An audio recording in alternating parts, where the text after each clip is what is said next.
जय श्री कृष्ण दोस्तों, मेरा नाम है अजय कृष्ण वंशी। स्वागत करता हूँ आप सभी का invincible pioneer institute YouTube channel पर। दोस्तों, हम भारत की संविधान एवं राज्य व्यवस्था के बारे में चर्चा कर रहे थे। इससे पिछले वाले लेक्चर में हमने ईस्ट इंडिया कंपनी कैसे भारत में आई तथा उसने कैसे ब्रिटिश साम्राज्य की भारत में स्थापना की, प्लासी का युद्ध, इसके अलावा बक्सर का युद्ध, इसके अलावा और भी बहुत महत्वपूर्ण चर्चाएं उस वाले वीडियो लेक्चर में की है। तो इस वीडियो लेक्चर को देखने से पहले आप वो वाला वीडियो लेक्चर इससे पिछले वाला जरूर देख लेना। आज हम चर्चा करेंगे दोस्तों, ब्रिटिश ईस्ट इंडिया कंपनी जब भारत में आ गई, उसने ब्रिटिश साम्राज्य की भारत में स्थापना कर दी, तब यहाँ पर शासन किस प्रकार से गठित हुआ। तो शासन दो प्रकार से, दो हिस्सों में बांटकर हम ब्रिटिश शासन का अध्ययन कर सकते हैं। पहला है दोस्तों कंपनी का शासन, पहला है कंपनी का शासन, कंपनी का शासन। दूसरा है ब्रिटिश सम्राट का शासन या फिर ब्रिटिश ताज का शासन, सम्राट या फिर ताज का शासन। कंपनी का शासन दोस्तों 1773 से 1858 तक, यानी कि 1957 की क्रांति तक रहता है, और 1858 तक, 1858 से 1947 तक ब्रिटिश ताज का शासन भारत में रहता है। तो ब्रिटिश साम्राज्य का जो भारत में शासन हुआ था, उनको हम दो हिस्सों में बांटकर अध्ययन की सुविधा की दृष्टि से पढ़ना चाहिए। कंपनी का शासन 1773 से 1858 और 1857 में, चूंकि 1857 की क्रांति घटित हो चुकी थी, तो कंपनी से सीधी शासन की भागदौड़ ब्रिटिश ताज ने अपने हाथों में ले ली थी। तो उसके बाद में 1858 से 1947। अब हम चर्चा करेंगे ऐसे कौन कौन से एक्ट आए समय समय पर, जिनके द्वारा भारत के संविधान की भी आधारशिला रखी गई। पहले एक्ट की हम चर्चा करेंगे आज के लेक्चर में। 1773 का रेगुलेटिंग एक्ट, 1773 का रेगुलेटिंग एक्ट।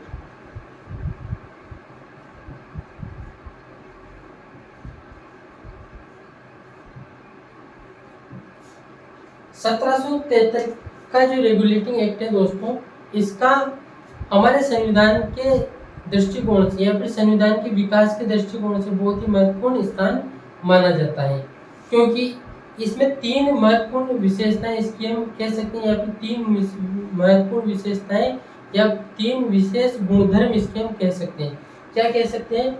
क्योंकि ईस्ट इंडिया कंपनी भारत में आ गई थी, वो व्यापार कर रही थी, लेकिन ईस्ट इंडिया कंपनी फिर भी घाटे में चल रही थी। तो ईस्ट इंडिया कंपनी घाटे में क्यों चल रही थी? क्योंकि ईस्ट इंडिया कंपनी के जो कर्मचारी हैं वो भ्रष्टाचार में लिप्त थे, वो अपना निजी व्यापार करने लगे थे, वो भारतीय लोगों से रिश्वत लेते थे, उपहार लेते थे। इस कारण से ईस्ट इंडिया कंपनी घाटे में चल रही थी।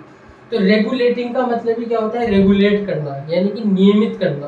किसको नियमित करना? ईस्ट इंडिया कंपनी को नियमित करना। यानी कि हम कह सकते हैं ईस्ट इंडिया कंपनी के कार्यों को, EIC, EIC का मतलब ईस्ट इंडिया कंपनी के कार्यों को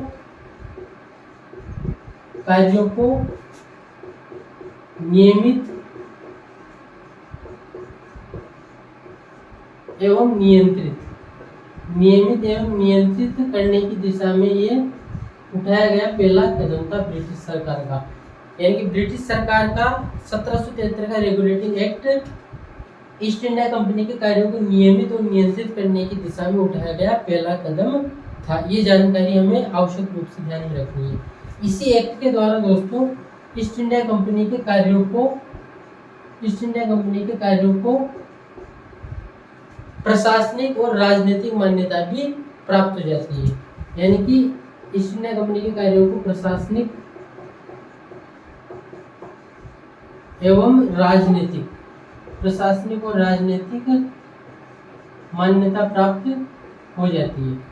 इसी एक्ट के द्वारा ईस्ट इंडिया कंपनी के कार्यों को प्रशासनिक और राजनीतिक मान्यता प्राप्त हो जाती है, और केंद्रीय शासन की नींव रखने का प्रयास भी, केंद्रीय शासन की नींव रखने का प्रयास भी इसी एक्ट के द्वारा, ब्रिटिश सरकार के द्वारा भारत में किया जाता है। ये इसकी तीन महत्वपूर्ण विशेषताएं होंगी। ईस्ट इंडिया कंपनी के कार्यों को नियमित और नियंत्रित करना, ईस्ट इंडिया कंपनी के कार्यों को प्रशासनिक और राजनीतिक मान्यता प्रदान करना और केंद्रीय शासन की भारत में नींव रखना।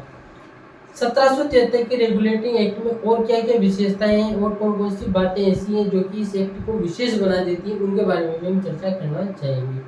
तो 1773 के रेगुलेटिंग एक्ट में दोस्तों बंगाल के गवर्नर का पद नाम बदलकर बंगाल का गवर्नर जनरल कर दिया गया था। और आप सभी को जानकारी होनी चाहिए कि बंगाल का प्रथम गवर्नर जनरल का नाम था वॉरेन हेस्टिंग्स। क्या नाम था? Lord Warren Hastings. यानी कि लॉर्ड वॉरेन हेस्टिंग्स बंगाल का प्रथम गवर्नर जनरल नियुक्त हुआ था और उसकी सहायता के लिए 4 सदस्यीय कार्यकारी परिषद का गठन भी किया गया। यानी कि इसी एक्ट में बंगाल के गवर्नर का पद नाम क्या कर दिया गया? गवर्नर जनरल कर दिया गया। अब मैं गवर्नर जनरल को दोस्तों जी लिखूंगा। क्या लिखूंगा? जी और जी। और पहला गवर्नर जनरल कौन था बंगाल का? Warren Hastings. कौन था भाई? वॉरेन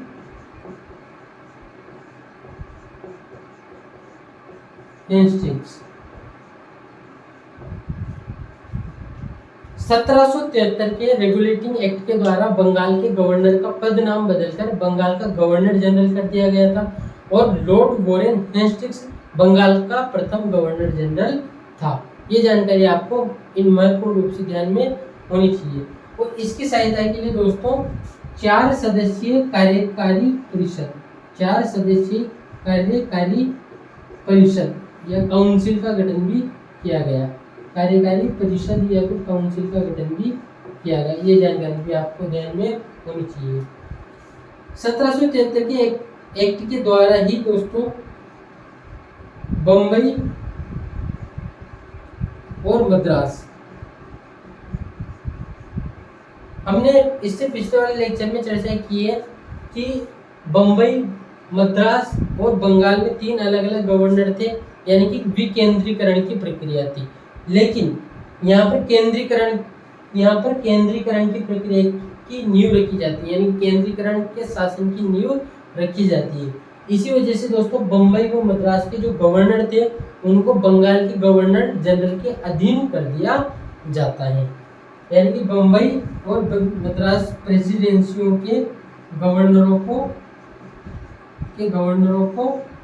इनके अधीन कर दिया जाता है, बंगाल के गवर्नर जनरल के अधीन कर दिया जाता है। ये जानकारी भी आप आवश्यक रूप से ध्यान में रखें। इसके अलावा सन 1774 ईस्वी में कलकत्ता में एक उच्चतम न्यायालय या सुप्रीम कोर्ट या अपेक्स कोर्ट की स्थापना की जाती है।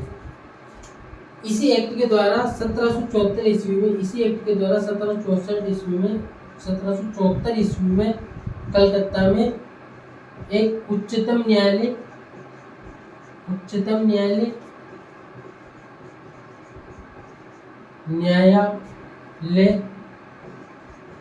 या जिसे हम सर्वोच्च न्यायालय भी कह सकते हैं, सर्वोच्च न्यायालय अंग्रेजी में कहेंगे दोस्तों अपेक्स कोर्ट या फिर सुप्रीम कोर्ट।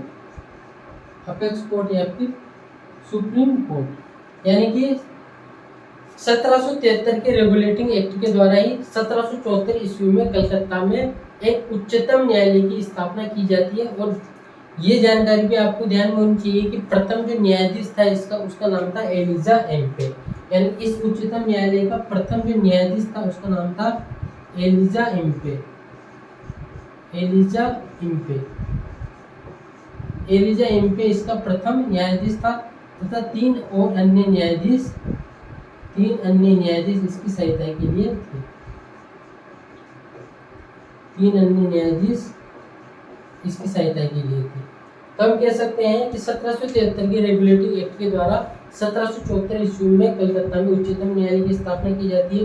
प्रथम जो मुख्य न्यायाधीश बनता है उसका नाम है एलिजा एम्पे और उसकी सहायता के लिए 3 अन्य न्यायाधीशों की नियुक्तियां भी की जाती है। इसके अलावा दोस्तों इसी एक्ट में यहाँ से नीचे मेरे ख्याल से दिखेगा नहीं, मैं एक बार देख लेता हूँ इसमें कैमरे में। यहाँ तक ही दिख गया, तो इसको साफ कर देते हैं। स्क्रीनशॉट लेना हो तो ले लो आप।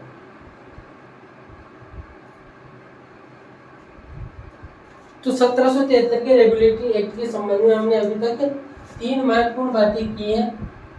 बंगाल के गवर्नर जनरल का पदनाम बदलकर गवर्नर जनरल कर दिया गया और वॉरेन हेस्टिंग्स प्रथम गवर्नर जनरल नियुक्त हुआ। इसके अलावा सुप्रीम कोर्ट की स्थापना की गई। इसके अलावा बम्बई तथा मद्रास प्रेसिडेंसियों के गवर्नरों को भी बंगाल के गवर्नर जनरल के अधीन कर दिया गया, और ये इम्पोर्टेंट चीज। इसके अलावा और क्या हुआ दोस्तों इस एक्ट में? 1773 के रेगुलेटिंग एक्ट के द्वारा ही, क्योंकि सबसे बड़ी समस्या थी EIC का भ्रष्टाचार, ईस्ट इंडिया कंपनी का भ्रष्टाचार। तो ईस्ट इंडिया कंपनी के कर्मचारियों का निजी व्यापार करने पर, रिश्वत लेने पर, भारतीय लोगों से उपहार लेने पर, भ्रष्टाचार करने पर पूरी तरीके से प्रतिबंध लगाया गया। एंड इसी एक्ट के द्वारा EIC के कर्मचारियों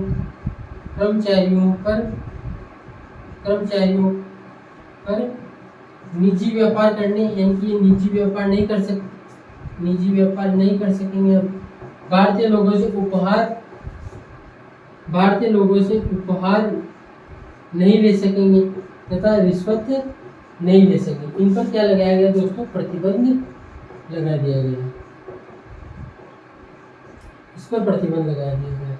1773 के रेगुलेटिंग एक्ट के द्वारा ईस्ट इंडिया कंपनी के कर्मचारियों के द्वारा निजी व्यापार करने, भारतीय लोगों से उपहार लेने तथा रिश्वत लेने पर पूर्णतः प्रतिबंध लगा दिया गया।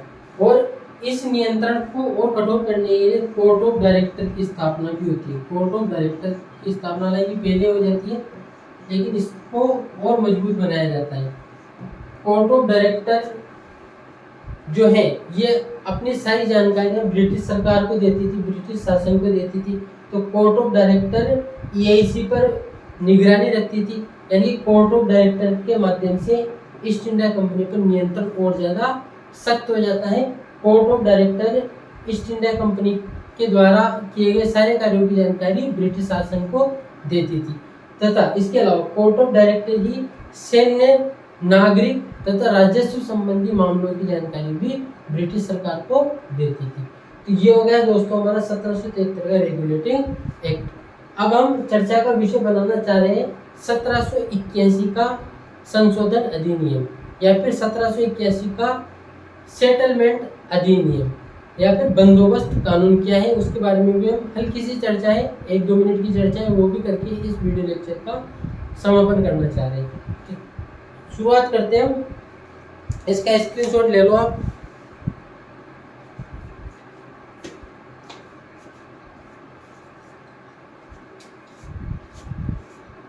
चर्चा का विषय दोस्तों 1781 का दिख रहा होगा आप, संशोधन अधिनियम। 1781 का संशोधन अधिनियम। 1781 के संशोधन अधिनियम को ही एक्ट ऑफ सेटलमेंट कहा जाता है। क्या कहा जाता है इसको? ही एक्ट ऑफ सेटलमेंट, या फिर इसी को दोस्तों बंदोबस्त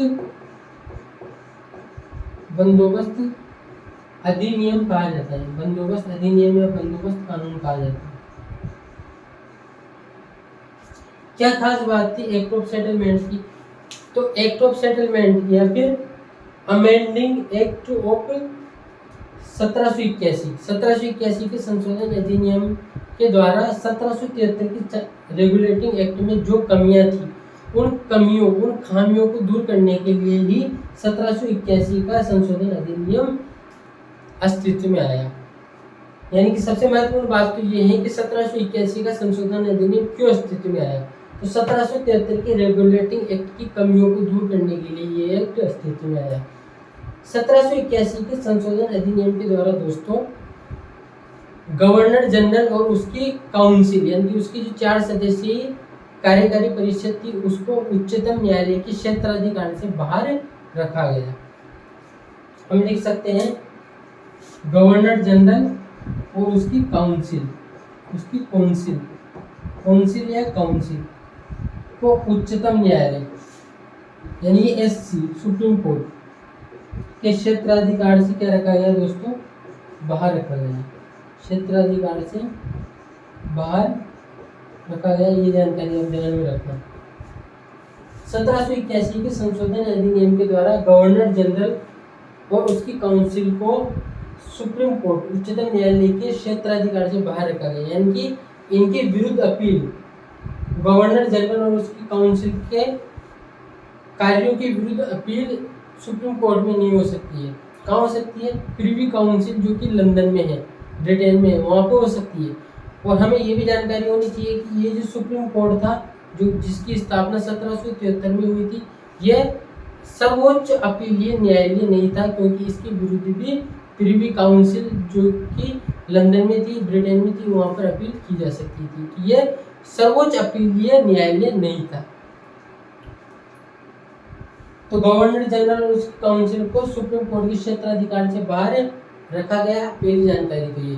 दूसरी जानकारी ये है इस एक्ट के संबंध में कि राजस्व से जुड़े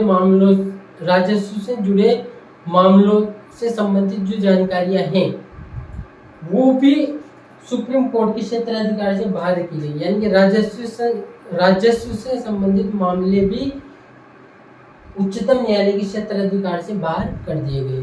तो ये जानकारी दोस्तों अमेंडिंग एक्ट ऑफ 1781 के बारे में महत्वपूर्ण है। तो आज हमने चर्चा की है दोस्तों 1773 के रेगुलेटिंग एक्ट के बारे में। इसके अलावा हमने चर्चा की है 1781 के संशोधन अधिनियम के बारे में। उम्मीद करता हूँ ये पर्टिकुलर क्लास आप सबको आपके कॉम्पिटिटिव एग्जाम के लिहाज से महत्वपूर्ण साबित होगी। अगर आपने वीडियो लेक्चर को शुरू से अंत तक देखा है तो थैंक यू वेरी मच, धन्यवाद। मिलते हैं नेक्स्ट लेक्चर में नए एक्ट के साथ। हमारी चर्चा का विषय नेक्स्ट लेक्चर में रहने वाला है दोस्तों पिट्स इंडिया एक्ट। इसके अलावा भी और भी एक्ट होगा तो हम उसके बारे में भी चर्चा कर लेंगे। और आप इन सभी जानकारियों पर विश्वास रख सकते हैं, क्योंकि भारत सरकार की प्रमाणित पुस्तकों को आधार बनाकर मैं आपके साथ जानकारियाँ साझा कर रहा हूँ। उम्मीद करता हूँ ये पर्टिकुलर क्लास आप सबको आपके कॉम्पिटिशन एग्जाम में फायदा पहुँचाएगी। थैंक यू वेरी मच, धन्यवाद।